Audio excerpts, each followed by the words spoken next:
Coming up next on the Mind, Body, and Laughter podcast. In this episode, we're going to discuss if wearing clothes in the bed at night is good or bad thing. And also, we're going to touch on the pop the balloon dating craziness. So we see you in a few. This could be us. So back to what I was saying.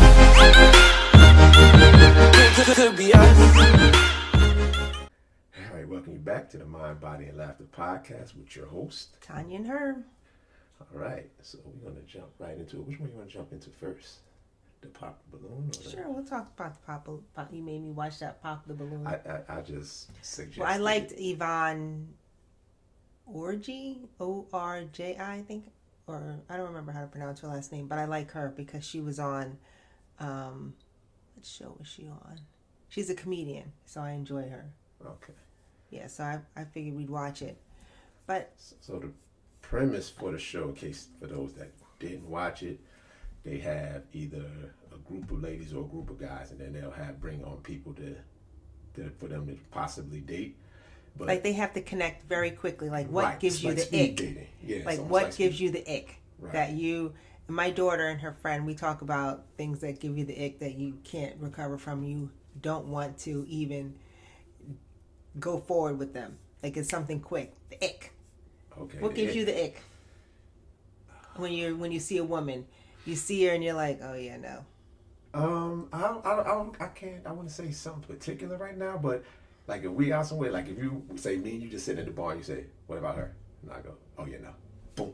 I'd be able to say I can pop the room, but that's offhand. It could be just something that. It could be a look for them. It could be a certain style that I just wasn't attracted. Not to say they're not attractive, it's just something that I don't want to see a man with too much jewelry. Okay, see, there you go. That would start you off. I don't like to see a man overly groomed. Oh, okay. Overly groomed. Got you. Okay. Eyebrows, everything. Eyebrows, facial hair. I like facial hair, but overly groomed means you're in the mirror longer than I am, and I'm not in the mirror that long.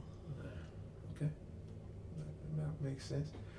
I would say certain outfits. Dirty nails give me the ick. Well, I don't know if I can really see that until you get up close to them. I look immediately for your hands. From where you couldn't really tell. I mean, they would have to be awful. Well, we're talking about this show, but I'm talking about if I see someone. Okay, see something. Okay, got you. Dirty nails. I look at fingers. I look at belts. Okay. I like a nice belt if you're wearing a belt. Okay. I don't think it's too picky. Just certain things that, give me the ick. Like a belt would make you automatically say, I don't like that belt. I mean, I understand sometimes. If it's a raggedy belt. Okay, raggedy or something like outlandish, that's just. But or if it's just, shoes that aren't polished or taken care of. Okay. I can go on. Yeah, I guess you can. Like we didn't watch anything on YouTube where they had. Well, the man that immediately comes out. The guy that came out, he was out of control. Which one? The first one. The one that hid behind the bush? Yeah. Oh. Yeah. Well, I mean, I can appreciate some humor, so. Yeah, some humor, but His shirt was down too low. I didn't like that. Okay. Yeah, that gave me the ick. Hairy chest and, open and you see all that hair. I don't like that. Yeah. Okay. Got it. I would have to say. What about grammar? Does grammar give you the ick? It can. It has to be in context. Like if you're using slang or grammar and it's in context of what we're talking about, that's something different. But if you're just every sentence, then I would be like, yeah, okay. Yeah, I kind of exit stage left on that one. Oh, stage left. Okay. Absolutely. And to go back. Someone that talks ill will about their ex. Someone that talks ill will about people, period. You have some stuff here and there, but if everything comes out your mouth is just like negative, then that would people that are rude to waiters and waitresses and that they don't say thank you. Yes. Or I do look at that. Thank you or please.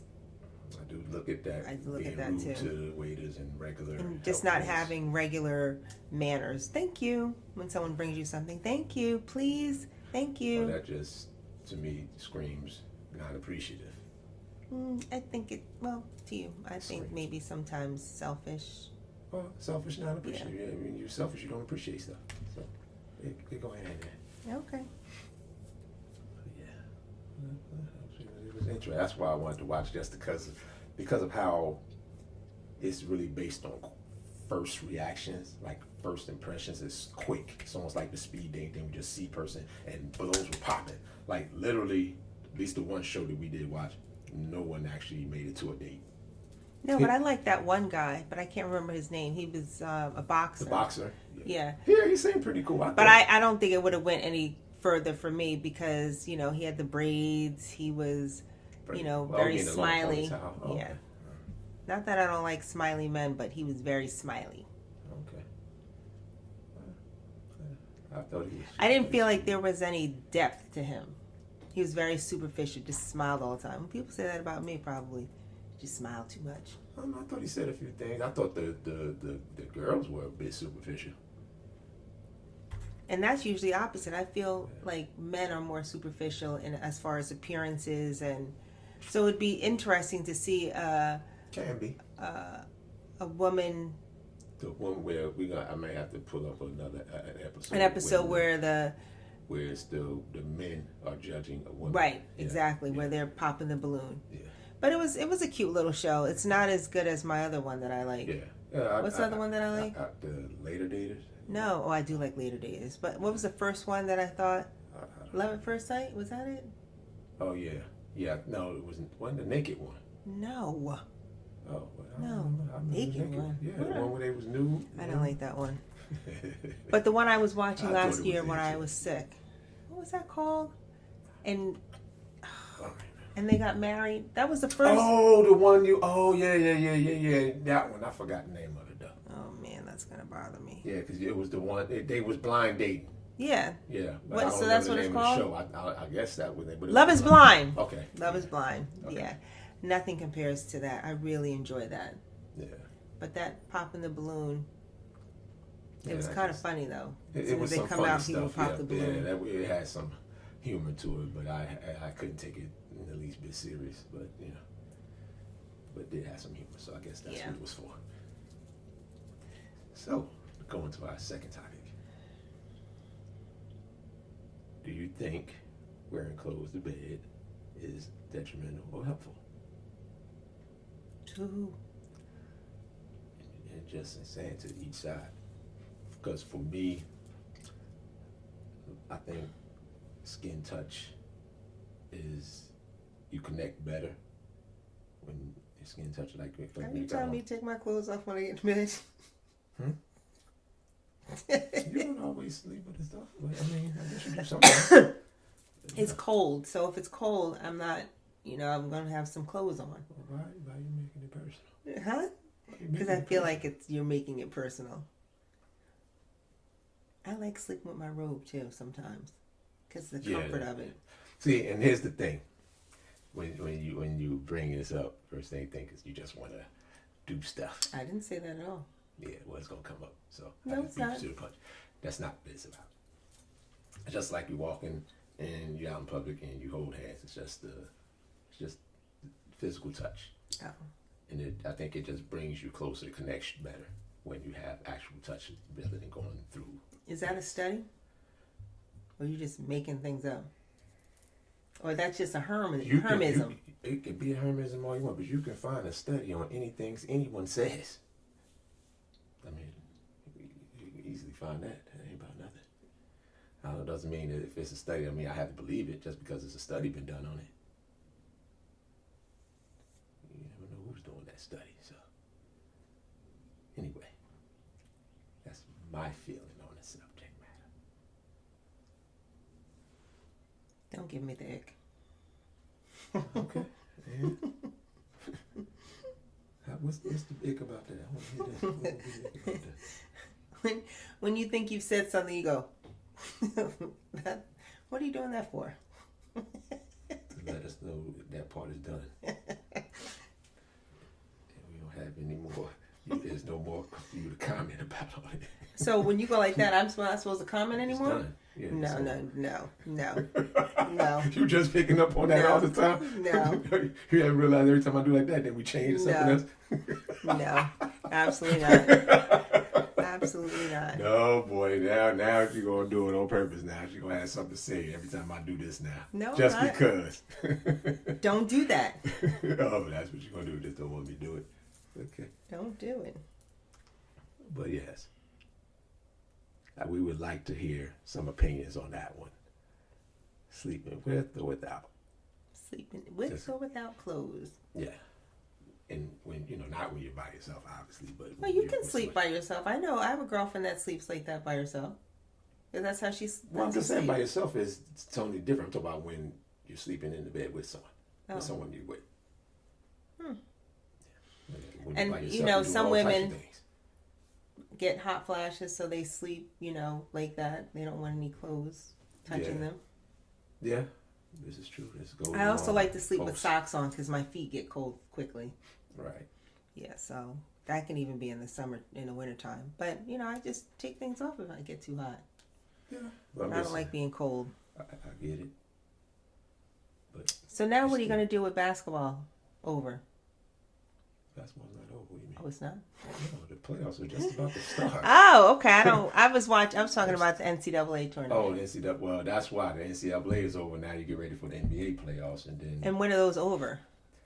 They typically will end maybe end of May, early June, because they're just about to start tomorrow. Well, the playing starts. And then tomorrow. when is it over? I just said that. When is it over? End of May. Early June. And then what comes up after that? You have a break until you have a break football? unless you watch baseball. Oh, you don't really watch baseball. I'm not a baseball watcher like that. I do have a favorite team, but I'm not going to watch it like that until the playoffs come. But then, yes, break it to football. You had me watching a very, very good documentary. Very good. Yes, this is. I just didn't realize how impactful Bill Russell was. Right. I knew a little bit because when he passed away. Get into it, it's a documentary series about the Boston Celtics called Celtic City. Go ahead. Right, and I didn't care for the Celtics because I always thought Boston was pretty racist until you told me the Celtics were the only team that recruited you. Is that what you said? No. I said they were the first to draft a black player. Right, but you also said they also... Well, no, they came after me too, but I was with the Knicks before, so they definitely came, yeah. Right, so you educated me on that because I didn't want any Boston teams. But when Bill Russell passed away, and that was just a couple years ago. Right.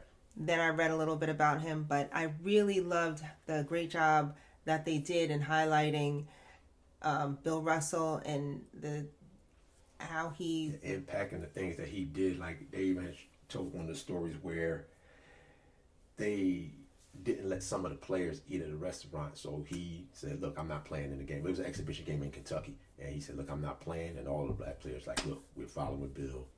But he was the leader of that. And he ended up becoming more of a leader. And when he got together with Muhammad Ali and Jim Brown, and they just became like a major front for black power and black athletes. Black athletes. But they ended up becoming more than just athletes with it. Right. People started following because they had such a platform. So when people say, "Oh, they should just play ball," it's probably one of the dumbest statements you ever can hear, because sports and political statements and things of that nature is always going hand in hand. I mean, you go back to the Olympics when Jesse Owens, back then, they loved it then because he was going against the Germans and Hitler. So then they didn't have a problem with an athlete spearheading this big front of inequality. So And what about Cassius Clay, a.k.a. Muhammad Ali, when he wasn't going to go?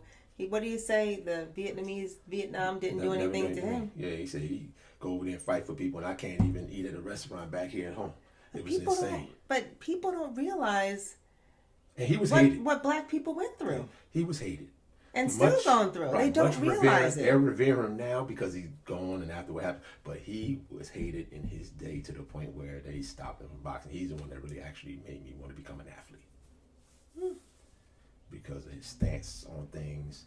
Not only because he was just really good at what he does, but he never was afraid to say anything. Right. And that just... And didn't worry about the impact that it would have once he, Because did that that ruined, or not ruined, but it did installed his career? Yeah, I wouldn't say ruined, but yeah, definitely put a big kabush, because he went through a 3-year span where he couldn't, couldn't make any money. So, like, boxers like Joe Frazier actually kind of helped him along, gave him a little money to keep him going, and he would try to do some endorsements. He did a lot of things to kind of keep it until his voice started becoming too powerful. And his voice came powerful, so wait, let him go back to boxing, because he's going to be worse if we keep him out of this sport. Yeah. So. I just, I'm actually talking to people about having educational classes, because the school system is not teaching us about, and we talked about this before. I learned about Martin Luther King, Rosa Parks, and Malcolm X. It's the same three. The same three. All the time. And we really didn't say nothing about Malcolm X other than he was not. There was very little said. Very little, and the wrong stuff. Yeah. So it's so important for us to read and educate ourselves. When they talk about, banning books, they're not banning them at home. No, they can't. They can't ban them at home. So why are we not having classes and conversations with our children early on? Yeah. We're relying too much on the system. And the system was not designed for us. Yeah. So it bothers me, but I know we can do so much more. Yeah. So, whatever's going on now, the stuff that's going on now, I feel empowered to make a difference. I do. And I know we can come out of this and we're going to be better, because we've gone through worse. Absolutely. And in all honesty, you get to the point where you almost, I don't want to say glad, but it's kind of almost a good thing that you see what's coming out. So you can see who's really who. Right, of course. You find out a lot about people. They talk about I love it.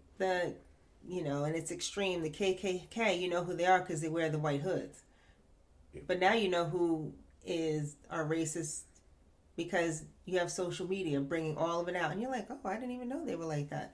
But maybe racist is an extreme term, but they don't want to know. They don't want to understand. And it's very black and white for them. Yeah, which is, again, idiotic. But, some people have grown up a certain way for so long. It's hard to change. It's really hard to change people's beliefs. Right. That is a huge thing, because you grow up a certain way. You've been instilled. You have a belief system that's been placed for so long. Now you're coming into information where it will challenge almost pretty much your whole life. Right. So now it's like, wait a minute. Am I going to accept this new information and possibly change my ways? Or am I just going to revert back and just go back away from everything because I want to stay where I am? Mm-hmm. Even though I know it's probably not correct, or it's a wrong way to be. It's easier than to change my whole belief system. Right. Absolutely right. Absolutely right. So, congratulations to you for coming into the Reiki world. Oh, thank you very much. It was my pleasure. It was something I've always wanted, and knowing that you were already there, it just gave me the extra bit of push to go and get it. I even started to put together my stuff, researching anyway, where I'm going to take my herbalist course. Mm-hmm. So I've actually these are all modalities to be able to serve a larger population as far as health and wellness, and making people feel better, because that's what we're here for. It's really about the knowledge. Yep. And have people that have the knowledge, who will teach the knowledge, who will spread the knowledge. And right. If you had to pick 3 things that are very important for people to start their healthcare journey, what would you say they are? The very first thing, the most important thing of all, is the mindset change. And what I mean by that, you have to change the way you're thinking. You have to change the way you're thinking about exercise, about food, about all of the things that goes along with becoming more healthy. So the mindset is the first thing that you have to work on. And then after that, you have to get with the way you eat, be your diet, and then being more And if you active. change your mindset, then the eating part will come a little better. Will come a little bit and better. As well as the next part is the physical, is exercise, and it really doesn't. There's so many ways that you can find ways to get your exercise in. You don't have to go to the gym. Because I don't like all that Ironman stuff. Yeah. So, but there's so. But many you have ways to add some strength training in there, Absolutely. especially for women over 45. And the easiest way to do it is calisthenics, because you can do that anywhere.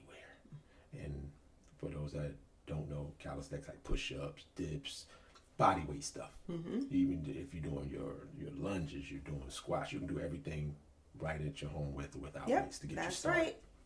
And I will also add in there sleep. People don't understand how important sleep is. Absolutely. And having a healthy routine and not eating after a certain time. I mean, it's going to happen where you can't always follow your routine, but I can see when I don't follow it how my system is off, and it affects everything. It affects how you go to the bathroom. It affects your, it trickles down to your whole body. And as we get older, our food is not the same as it was when we were younger. Absolutely. Those little Debbie cakes that I used to like to eat, they taste like medicine. Because they're incorporating foolishness in them. Yeah, mess. Yeah. So, that would be my health tip of the day. Yep. And just like if any of you follow my personal Instagram and Facebook and all that, the post I put up today, I asked the question. First I stated things you do every day: sleep, get up, eat, drink, shower. Some sort of exercise should become a part of it. So, and then it's just a matter of just making your health a priority. And making small changes. It doesn't have to be something big. Yep, absolutely. Just make those small changes. Going to bed a half hour earlier every day. Putting down the phone extra half hour every day. Cutting something out of your life. Don't buy the snacks. If you don't buy the snacks, you won't be tempted to eat them. That's true. And at work, if you use the elevator, walk the stairs. Like those little things can be big time changes just to get a little bit of stuff in, and then your body will reward you for it. And manage your stress. Get a dog. Absolutely. There's other ways to do it, but you can't. Some people do buy dogs to manage stress. This is the biggest stress reliever. Mommy's baby. Okay. So that is one. There's many, and certain things may resonate with you more than others. So read and try a bunch of different ones. Like for me, meditation worked for me, but they may not work for other people, because some people have the problem sitting still. You can start by sitting still for 15 minutes. I would say sit still for 5 minutes to start with. Yeah, start with about 5 minutes, because that's a good amount of time. And then after that, you can start building on it. And even if you did what they call waking meditation, which I will do sometimes when I'm taking walks. You walk and your eyes are open, but you're just thinking of all the things, thinking of positive things, thinking of things you may want to do. So affirmations. Right, affirmations is big time, because now you're telling your body. You're setting the tone for the day. Start them in the morning and just say, today is going to be a good day. People are so accustomed to saying, oh, I'm tired. Oh, I don't feel well. Oh, it's Monday. Everything is getting on my nerves. Yeah. Right. Yeah. And you start with those things and watch how that little addition start changing how your days go. Because I usually try to do 3 a day. Like I do in the morning when I get up, 1 in the middle of the day, 1 at night. And but just to kind of get your mind, because everything goes to your mind, goes to your body, it resonates, it becomes part of you. Baby. So thank you all for joining today. Absolutely. And we appreciate you guys. And make sure those comments, keep them coming. Subscribe if you haven't. And we'll see you next week on the Mind, Body, and Laughter podcast. With Tanya, Herm, and Ching. Yeah, we even had Ching today. He did good. Good job, buddy. This could be us. So back to what I was saying. Could be us.